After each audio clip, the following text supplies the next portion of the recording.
thing we have to fear is in war, fear itself. there is no substitute for victory. Let us never negotiate out of fear.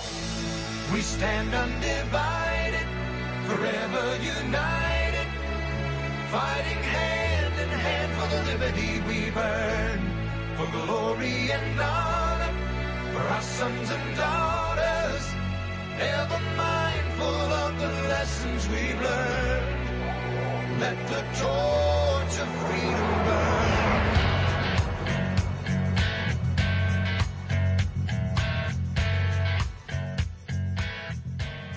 Welcome to the intersection of faith and politics. This is WallBuilders Live with David Barton and Rick Green. Thanks for joining us today. Visit online at wallbuilders.com and wallbuilderslive.com. David, one of our favorite things to do on the program here is we get to talk to veterans who have served.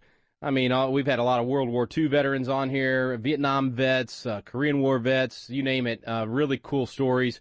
And you had the chance to actually visit one-on-one with a really cool Vietnam vet that we're going to get to have on later today. Yeah, really cool guy. He is a helicopter pilot, and I'm an airplane pilot. And the cool thing about airplanes, I fly, and I do this by choice. I don't fly jets, and I don't fly helicopters.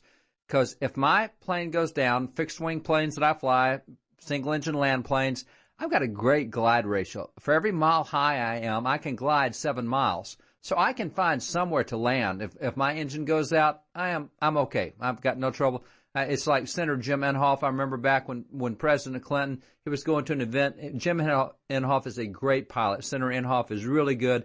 He was going to an event at the Tulsa airport where President Clinton was going to be. And as he was flying to the airport, his propeller fell off his plane. Oh, wow. He glided all the way into the airport. He said the best thing about that was media ended up covering nothing about Clinton and everything about how did you get here without a propeller. So he said that was the best part of it. But, he glides all the way in the airport and lands safely, no propeller on it.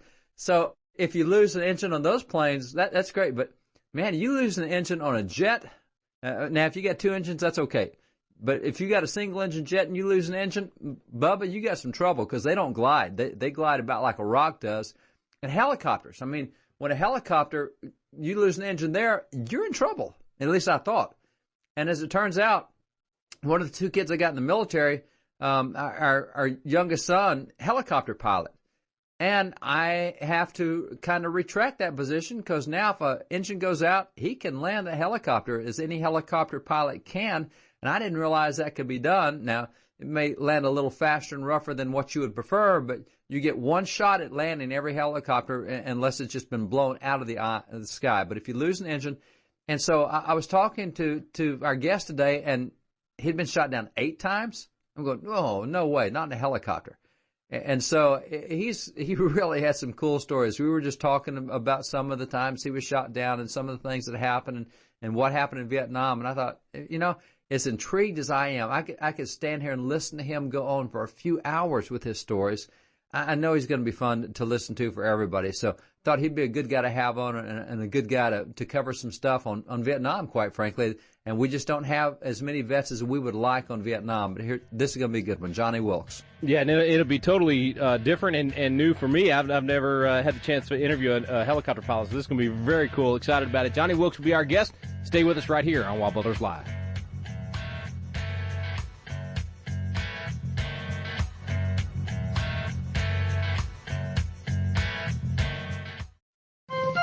This is David Barton with another moment from America's history. Our founding fathers, despite their common love for America, did not always agree with each other in politics. Such was the case between John and Samuel Adams. John was the leader of the Federalist Party, and Samuel was the leader of the Anti-Federalist Party. Consequently, political disagreements were not unusual between these two. On October the 4th, 1790, Sam wrote John and told him, "Let ministers and philosophers, statesmen and patriots unite their endeavors to renovate the age by educating their little boys and girls and leading them in the study and practice of the exalted virtues of the Christian system." 2 weeks later, John wrote back and told Samuel that on this issue they both agreed. While these two prominent founding fathers disagreed on much, they both agreed on the importance of educating the next generation in the principles of Christianity. For more information on God's hand in American history, contact WallBuilders at 1-800-8-REBUILD.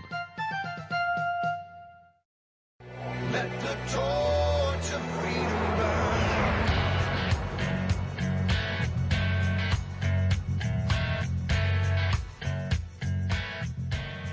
Welcome back to the intersection of faith and politics. This is WallBuilders Live with David Barton and Rick Green. Thanks for staying with us. Special guest today. Amazing story. Shot down 8 times during his tour in Vietnam. Qualified to fly 23 different aircrafts. Our good friend Johnny Wilkes. Good to have you on, brother.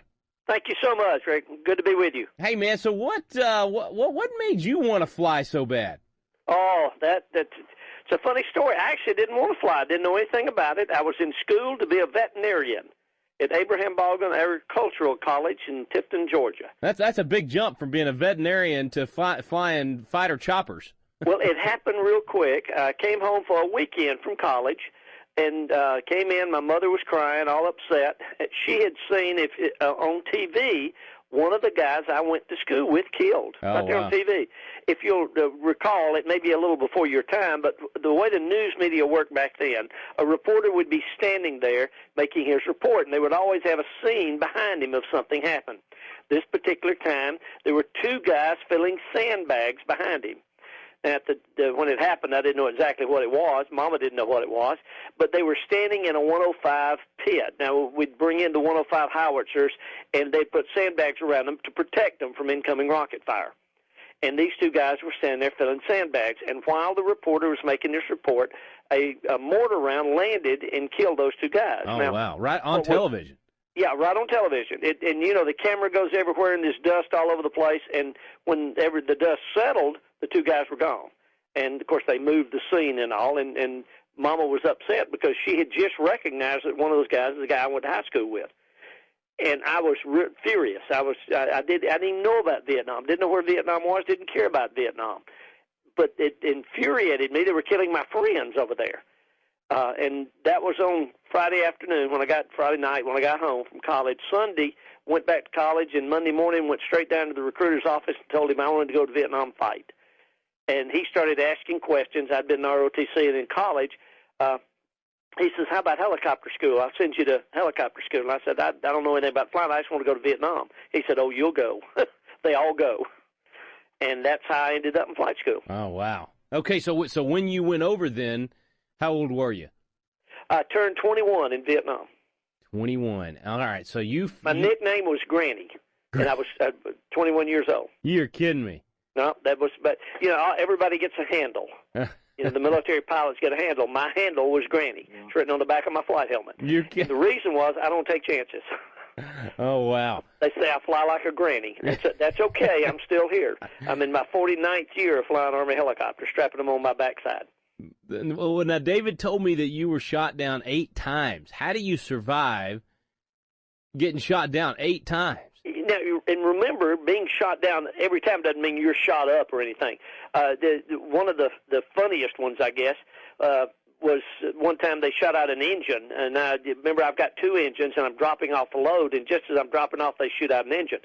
So the aircraft is descending, and I'm up on a mountaintop. And so I've got a long way to go down. And with the other engine, I've got about a 300-foot-a-minute rate of descent.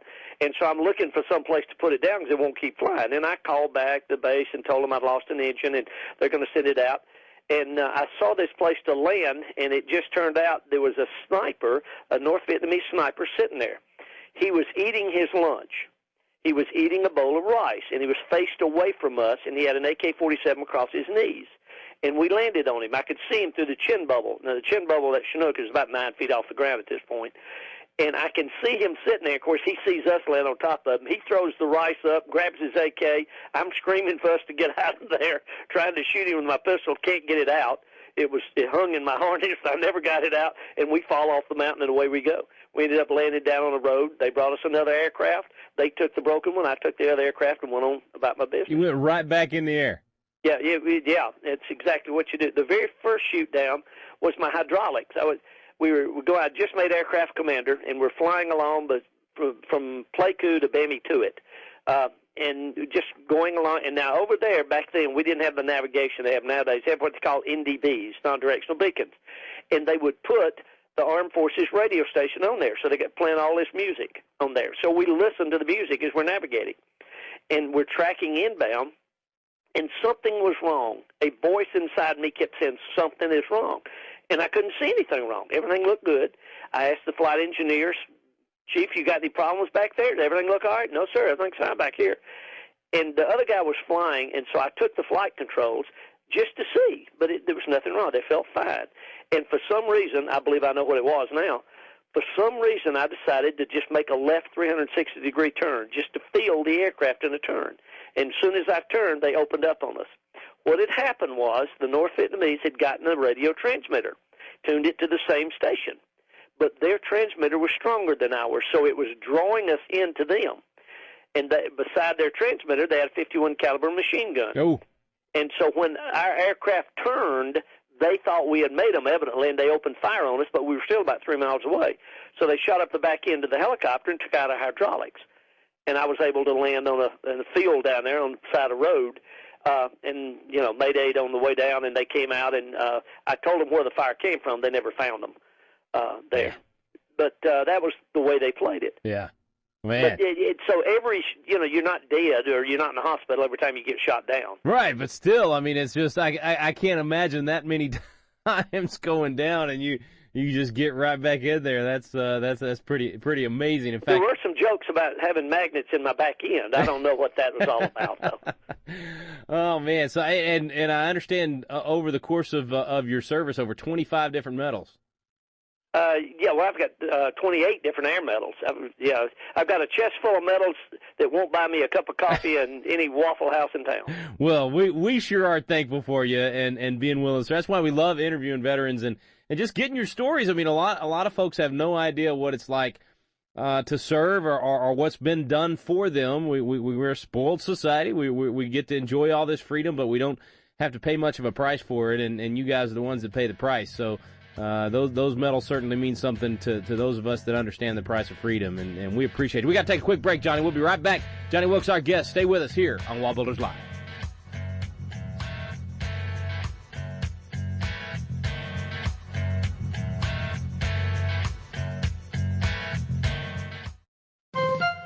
This is David Barton with another moment from America's history. Today, numerous court decisions demonstrate that there's often a conflict between the courts, the law, and religion. Has this conflict always existed? Not according to James Wilson. James Wilson was a signer of both the Declaration of Independence and the Constitution. He was a law professor as well as an original justice on the U.S. Supreme Court. James Wilson saw no conflict between religion and the law. In fact, just the contrary. He declared, "Human law must rest its authority ultimately upon the authority of that law which is divine. Far from being rivals or enemies, religion and law are twin sisters, friends, and mutual assistants. Indeed, these two sciences run into each other." In the views of Founding Father James Wilson, religion and good civil law were inseparable. For more information on God's hand in American history, contact WallBuilders at 1-800-8REBUILD. Let the torch of freedom burn.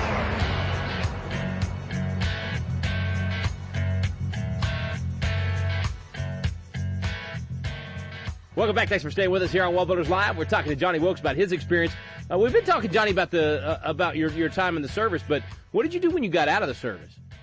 Well, we got out, came back home, became an air traffic controller, spent 20 years as an air traffic controller in the Atlanta Air Route Traffic Control Center, and at the same time, because I love flying, went back in the Georgia National Guard and flew a number of air, got my fixed wing rating, flew Hueys in the Guard, flew OV-01 Bird Dogs, U-6 Beavers, Jet Rangers, and I was also Jimmy Carter's pilot about 2 years, or one of them. There was a number of us that were Jimmy Carter's pilots. Hey, tell us that you guys share the story about the first time. I guess it was the first time you flew him, or one of the guys that was with you, a colonel, was not flying so well. Yeah, he's passed now, and a great guy. He was a lieutenant colonel, and you know, we all knew him. He was the governor's pilot. He flew in the fixed-wing aircraft and had for years and years.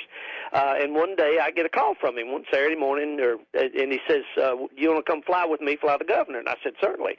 And so we go out, and we go up Dobbins Air Force Base and pre-flight the aircraft and get in the aircraft take off, and we're flying along, and I'm the Peter pilot here. I'm just kind of along to fill the seat.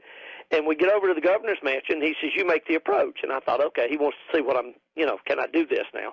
And so I shoot the approach in, and the governor comes out and with his aides, and it's in his protection bodyguard and all that, and they get in the aircraft. And he still gives me the controls, so I make the takeoff. And it's tight in there. There's a lot of trees around the governor's mansion in Georgia, and it's tight. But I get her on up there. Old D model Huey there, and we had a VIP kit on it, so she was kind of gutless. And get out, and as soon as we get airborne, he says, I had the flight control. So I sit back to enjoy the day. We go over by Decatur where they built 285, and he sets up the approach to come in. The governor has a thing there, and there's a crowd down waiting for him. He's going to make a speech and all that. And he sets up the approach, and we're coming in, and he's getting slower and lower, and his RPM starting to bleed off. And I'm thinking, he's going to do something in a minute, and I'm just sitting there. And it gets worse and worse, and just about the time the low RPM audio goes off, he's at my limits now. And so I take the flight controls. Granny had to step in. And he throws his arms up in the air. And that's an odd thing to do. And a kick right pedal, you got to have airspeed, altitude, or ideas. And I had altitude. I had about 300 feet, and I kicked right pedal and dove the aircraft to get the RPM back up. And I look back at Jimmy Carter, and he's waving down at the people, and I'm thinking, he thinks we're just doing a show for the TV camera. So we go around and shoot the approach, come in and land. The governor gets out, and I said, what in the heck was that? And he said, what do you mean? I always fly with you Vietnam guys. I only got 50 hours of helicopter time. I'm a fixed-wing pilot. Oh, no. I said, why didn't you tell me I was the aircraft commander? I thought I was a Peter pilot. But it just, it's one of those things. It happened. It was good. It was a good thing Granny was there and didn't want to take any more of that. See. Well, remember, the pilot hits first in a crash. So you were ready. I was ready. Yeah, you'd never let anybody go past your limits. We teach that to these boys. You were talking about heroes. Shoot, we got some kids coming through now that are better than anything we had back then. These boys are so sharp, and we push them so hard in flight school. All of our West Point boys will come through and tell you this is much harder than West Point ever was. It's like getting a PhD to go through here, and we throw it to you in just a matter of weeks. It's really hard work and learning how to do it, but they're really good when they come out. How old are you now, Johnny? I'm just fixing to be 69. Just fixing to be 69. All right. Now, all this flying, all these different, what's your favorite one? What do you really enjoy the most? The Chinook. Really? I love the CH-47. She's a good girl. That's what I flew in Vietnam. I got about 2,500 hours in her. I was shot down 8 times in the Chinook. She saved me every time. I love the power that she's got. She'll get you out of trouble. She's just a sweet bird to fly. I put her in any condition, and she'll save you every time. So let me ask you this before I let you go. Now, those years you served, those things you went through, and these young guys you're talking about, these incredible young people that we're training now and the amazing things that they're doing, what do you say to the people that really don't think much about the price of freedom and the need for a strong defense of that freedom, and how to properly honor and respect the folks that do serve us? Rick, it breaks my heart, my wife and I. It just breaks our heart to see some of the things that are happening in America today. We have a president who doesn't appreciate it, doesn't understand us, doesn't understand what we're doing. And if we keep doing this, we don't listen to what people like George Washington told us, people like our founders told us. If you don't learn from history, you're destined to repeat it, and it's going to happen to us. We've got to do it. We've got to protect this country. We've got to get back to our basis. If we don't, we're going to pay for it. And it just terrifies me to see what's happening.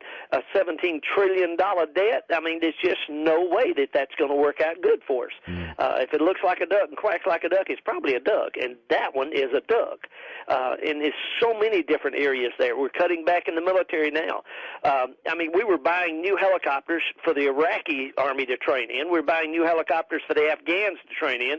And we're flying aircraft that are 25 years, 30 years old to train our American soldiers in. It's just the priorities are so bad, and it worries us. It worries a lot of us about what's going to happen. Can we come back? Absolutely. Praise the Lord. We can come back, and God will bless this nation. We all remember Chronicles, and it'll come back. If my people who are called by my name will humble themselves and pray and seek my face and turn from their wicked ways, and we got a lot of wicked ways, I will hear their prayers and heal their land. It still works. His word is still true.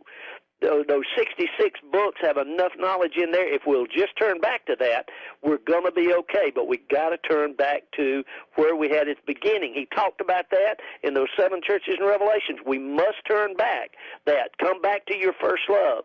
And our first love in America was Jesus Christ and the Lord God Almighty. Wow, man, what a great admonition. That's what we needed to hear, brother. Johnny, God bless you, man. Thank you for your service. God bless you, Rick. Thank you for your time. Hey, appreciate you being on the program. Appreciate you sharing with our listeners, and it's just great. I appreciate you, man.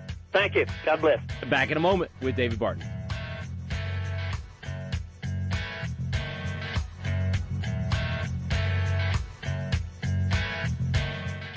Have you ever wanted to learn more about the United States Constitution, but just felt like, man, the classes are boring, or it's just that old language from 200 years ago, or I don't know where to start? People want to know, but it gets frustrating because you don't know where to look for truth about the Constitution either.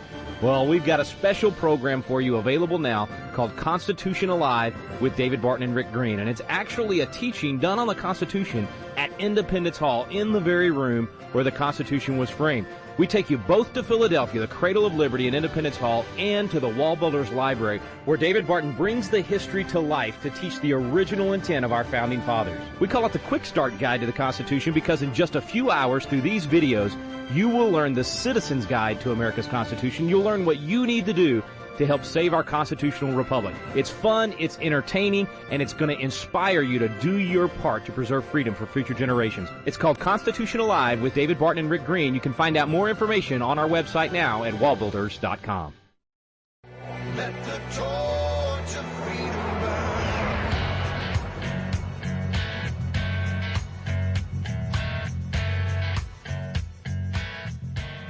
Welcome back. Thanks for staying with us here on WallBuilders Live. Thanks to Johnny Wilkes for joining us. And he still flies a lot. We didn't get into talking much about that, but I remember you telling me that, David. Well, not only does he still fly a lot, I met him because he was the flight instructor for my kid who's in the Army. He was actually teaching Stephen how to fly, and so I went up on what they call Family Day, and you get to watch him fly and et cetera. And so Johnny was his instructor. And, Johnny talked about how that these kids are really sharp. I'll tell you, Johnny pushes his kids harder than any other PI out there, a pilot instructor. And he pushed them hard, and the kids who had him knew that he pushed them hard, but they scored really high. And I thought, he demands excellence. You could hear it in him. He is sharp as a tack, 69 years old, and he deals with these kids, all year long, new group of kids every few weeks, and he demands the most out of them, and he gets it too. He is a really good guy, and I was thinking the other kid we got in the military, Kane, same way. He was in the infantry stuff, and he was what they call a door kicker. So he had 3 tours in Iraq, and it wasn't sitting back at a supply tent somewhere. He's going clearing buildings, clearing streets, and his guys were doing the same thing. And Kane wanted his guys all coming back alive, and he worked the tail off those guys before they went to Iraq, and he made sure that they were in shape better than anybody else, that they knew more than anybody, and they all came back. And it's a big deal. And so guys like Kane and guys like Johnny Wilkes and others that demand excellence out of these kids and get it. That's what makes the military so cool. But, man, 49 years of flying helicopters. What did he say? He's rated in, 28 different types of aircraft? Yeah, I think it was 23, 28, something like that. A whole lot. Let's put it that way. Unbelievable, man. Unbelievable. And by the way, just a little historical caveat. Johnny is a great guy. You heard he's a patriot. He loves God. He loves his country. Just kind of fun. You'll know this, but he said he was studying to be a veterinarian at Abraham Baldwin College in Georgia. I'll bet you 90% of the people in Georgia don't know who Abraham Baldwin is. We actually had a kid from Georgia come to Patriot Academy years ago. Man, it's probably, I bet, 8 years ago. And somehow somebody, one of our candidates that was running for office at Patriot Academy, did a resolution on Baldwin, and this guy was the only one that knew who he was. Yeah. And I was surprised. It was impressive. It may have been because of the college. He may have even gone there. I don't know, but he was the only one that knew. But it's cool. It's a founding father. It's a signer of the Constitution. He was the youngest theologian in America. He's at the Constitutional Convention at 21 years old. He was a professor of divinity at Yale University. He started the University of Georgia as a school to train ministers. And so here you have a signer of the Constitution from Georgia who is a minister who trained University of Georgia to train ministers. But here you've got Johnny going to that particular school. But, as he was sharing those stories, and even I had not heard the one where that they were navigating to the radio beacon. And for folks who don't know, we used to tune in radio stations all the time. So, if I'm going to New Orleans, I would tune in the radio station in New Orleans and just listen to that radio station as I'm flying to it, because my plane will pick up that signal and go right to it. And I had never thought about how easy it would be for the enemy to take that signal and use that signal. And so, for Johnny to be flying right into the face of the enemy and just feel that something's wrong, obviously it's the Lord kind of saying, hey, this is not where you want to be. This is not. And so he does that 360. But I was shocked they shot his hydraulics out from 3 miles away. He was 3 miles away from that 51 caliber when they shot him down. And back in the 60s and 70s, man, that's some pretty impressive marksmanship. But just the thought of flying toward what you thought were Armed Forces radio and listening to music from the Americans and find out that that's the enemy calling you into their spider web, man, that's remarkable stuff. He, remarkable guy, and what a great clarion call he gave us there at the end of the interview. That was really encouraging to have a guy like him, especially to share that. Well, and he's so good on Constitution. He's so good on faith. He's so good in training the next generation. I mean, he gets it. You heard what he said about the 17 trillion. I love it. Walks like a duck, or quacks like a duck. It is a duck. Or that's what we got here. It's not working right. But that's the kind of people you want bringing up the next generation, particularly the next generation of military folks. And so he's just a really cool guy. I appreciate him so much. I appreciate what he's doing for the whole country. Yeah, good stuff. Thanks to Johnny Wilkes for joining us today. Thank you for listening to WallBuilders Live. We stand undivided.